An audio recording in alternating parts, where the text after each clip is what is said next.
29 अगस्त 2024 को एक बुजुर्ग महिला कमला देवी गोसाईगंज थाना में जाती है और बताती है कि मेरा मोबाइल पर फ़ोन आया है और बोल रहा है कि आपकी बेटी का लाश गोसाईगंज रेलवे स्टेशन के पास में एक खंडहर डाक बंगला है, वहां पर पड़ा हुआ है। अब यह बुजुर्ग महिला पुलिस से इतना बोलती है और फिर रोने लगती है और महिला बताती है कि मेरी बेटी सविता 21 अगस्त को दवा लाने के लिए घर से निकलती है, लेकिन दवा लेकर घर पर नहीं आती है। अब पुलिस जो होता है इस महिला को लेकर गोसाईगंज रेलवे स्टेशन से 200 मीटर दूर डाक बंगला रहता है, वहां पर चला जाता है। अब यहां पर जाने के बाद एक रूम में एक लड़की का लाश मिलता है जो कि बहुत ही बुरी हालत में होता है। अब यहाँ पर बुजुर्ग महिला जो होती है लड़की के कपड़ा से अपना बेटी का पहचान कर लेती है और बोलती है कि यह मेरी बेटी सविता का लाश है। अब यहाँ पर पुलिस जो होता है इस लाश को अपने कब्जे में लेकर गोसाईगंज थाना लेकर चला आता है और फिर इस लड़की के कातिल को ढूंढने में लग जाता है और यह लड़की के लाश को पोस्टमार्टम के लिए भेज देता है। अब यहाँ पर इस घटना का अंजाम किसने दिया है, इस चीज़ को पुलिस पता करने में लग जाता है और फिर आखिरकार इस लड़की के कातिल को ढूंढ लेता है। लेकिन जब इस लड़की के कातिल पूरी कहानी को बताता है तो उसके सुनने के बाद आप सोचने पर मजबूर हो जाएंगे कि कैसे एक लड़का अपना हवस पूरा करने के लिए इस लड़की को बहुत ही दरिंदगी के साथ हत्या करता है। कहानी शुरू करने से पहले मैं आपको बता दूं कि मेरा नाम है गुड्डू और मैं इस चैनल पर क्राइम की कहानी आप लोगों को सुनाता हूं। तो अगर आप लोग इस चैनल पर पहली बार आए हैं तो आपसे बस एक ही रिक्वेस्ट है कि प्लीज़ इस चैनल को सब्सक्राइब कर लीजिए और वीडियो को लाइक कर दीजिए, जिससे कि मेरा हौसला बढ़ा रहे। तो दरअसल यह जो घटना है उत्तर प्रदेश के कोतवाली थाना क्षेत्र के अंतर्गत का है। 29 अगस्त 2024 को एक बुजुर्ग महिला के पास में कॉल आता है और उस कॉल पर कहा जाता है कि आपकी बेटी का लाश गोसाईगंज रेलवे स्टेशन के पास में एक डाक बंगला है, वहां पर पड़ा हुआ है। अब यहाँ पर बुजुर्ग महिला जो होती है वह अपना नज़दीकी थाना गोसाईगंज में आती है और फिर यह बात को पुलिस से बताती है।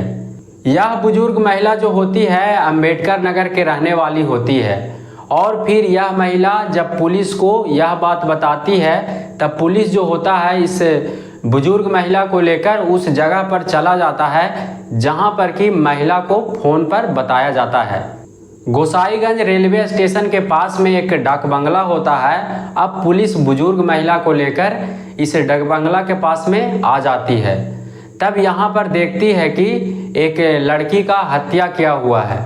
अब यहाँ पर लड़की का बॉडी जो होता है वह पानी से फूलकर सड़ जाता है, लेकिन बुजुर्ग महिला जो होती है इस लड़की के कपड़ा से पहचान कर लेती है कि मेरी बेटी सविता का लाश है। अब यहाँ पर पुलिस जो होता है इस लाश को अपने कब्जे में लेकर पोस्टमार्टम के लिए भेज देता है और इस लड़की के कातिल को ढूंढने में लग जाता है। अब पुलिस जो होता है इस महिला से पूछता है कि आपको जो कॉल आया था वह नंबर कहाँ है। तब महिला जो होती है उस नंबर को बताती है। अब यह नंबर जो होता है सविता का होता है। अब पुलिस जो होता है सविता के मोबाइल को चेक करने लगता है और पता करने लगता है कि इस नंबर से कहाँ कहाँ बात हुआ है। अब यहाँ पर एक नंबर निकलता है जो कि दीपक नाम से होता है। अब यहाँ पर पुलिस जो होता है इस नंबर पर फ़ोन लगाता है। तब दीपक नाम के लड़का से बात होता है और उस दीपक से पूछा जाता है कि तुम सविता को जानता है। तब दीपक जो होता है वह बोलता है कि मैं कोई सविता को नहीं जानता हूँ।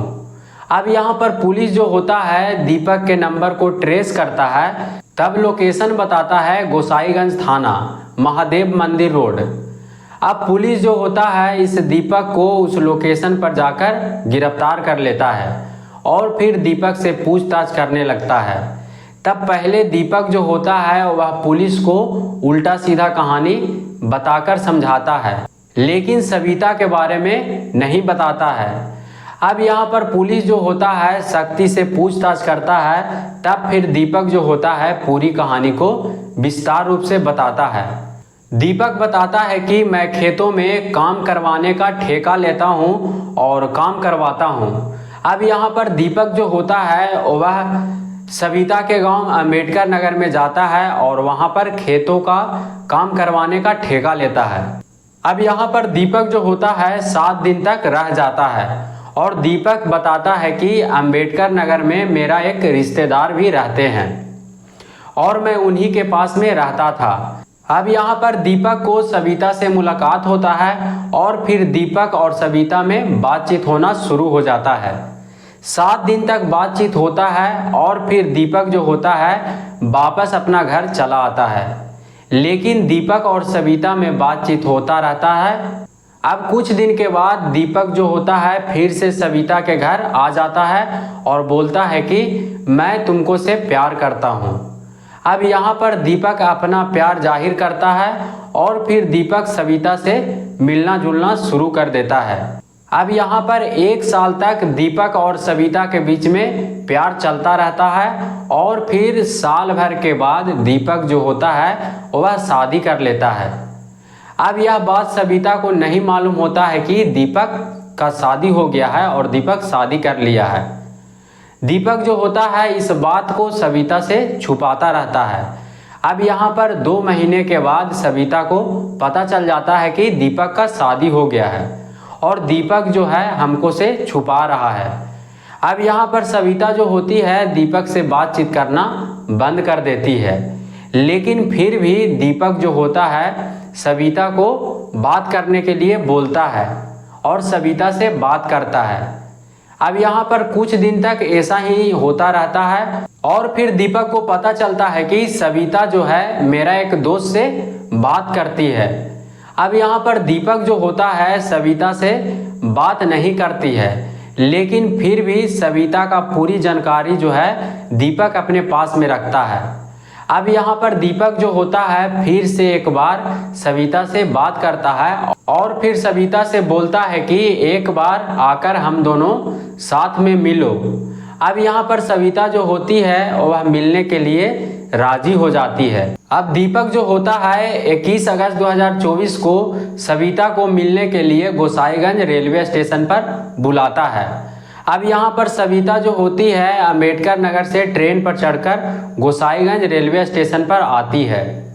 अब यहाँ पर दीपक और सविता जो होती है दोनों मिलकर स्टेशन पर ही चाय पीती है और काफ़ी समय तक स्टेशन पर ही बात करती है, दोनों में बात होता है।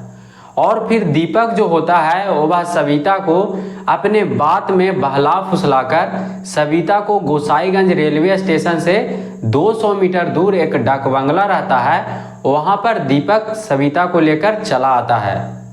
यह डाक बंगला जो होता है वह टूटा फूटा होता है और यहाँ पर कोई भी आदमी नहीं रहता है। अब यहाँ पर दीपक जो होता है सविता को बोलता है कि एक बार मेरे साथ में संबंध बनाओ। अब यहाँ पर सविता जो होती है वह मना कर देती है और बोलती है कि मैं यह सब नहीं करूँगा और अब तुम्हारा शादी हो गया है, तुम अपना पत्नी का ख्याल रखो और हम अपना ख्याल रखेंगे। लेकिन दीपक जो होता है वह सविता के साथ में जोर ज़बरदस्ती करता है और शारीरिक संबंध बनाने का प्रयास करता है। अब यहाँ पर सविता जो होती है वह बोलने लगती है कि मैं इस बात को थाने में शिकायत कर दूंगा, लेकिन फिर भी दीपक जो होता है सविता के साथ में जोर ज़बरदस्ती करता है। अब यहाँ पर दीपक जो होता है गुस्से में आकर सविता को गला दबाकर हत्या कर देता है और फिर सविता के साथ में संबंध बनाता है, गलत काम करता है और फिर दीपक जो होता है वहाँ से फरार हो जाता है। लेकिन दीपक जो होता है सविता का मोबाइल अपने पास में रख लेता है और वह सविता का मोबाइल इसलिए रखता है ताकि वह देखना चाहता था कि सविता के मोबाइल पर किन किन लोगों का फ़ोन आता है। अब यहाँ पर कुछ दिन बीत जाता है, लेकिन सविता के पास में कोई भी कॉल नहीं आता है और दीपक जो होता है वह प्रतिदिन अखबार में पढ़ता रहता था और पता करने में लगा हुआ रहता था कि सविता का लाश पुलिस लेकर गया है कि नहीं। लेकिन जब दीपक उस डाक बंगले में जाकर देखता है तो वहां पर देखता है कि सविता का लाश वहीं पर पड़ा हुआ है। अब यहाँ पर दीपक जो होता है सविता के मोबाइल से सविता के माँ के पास में कॉल करता है और बोलता है कि आपकी बेटी का लाश गोसाईगंज रेलवे स्टेशन से 200 मीटर दूर एक डाक बंगला में पड़ा हुआ है। अब दीपक जो होता है इतना कहानी को बताता है और फिर पुलिस जो होता है दीपक को सविता के मौत के जुर्म में जेल भेज देता है। इस घटना को बताने का मेरा उद्देश्य नफरत फैलाना नहीं बल्कि आप लोगों को जागरूक करना है, सचेत करना है और कहानियों के द्वारा समझाना है। खैर, इस विषय पर आप लोग का क्या कहना है आप लोग कमेंट में ज़रूर लिखिएगा। बाकी मिलते हैं अगले किसी कहानी के साथ में। वीडियो पूरा देखने के लिए धन्यवाद।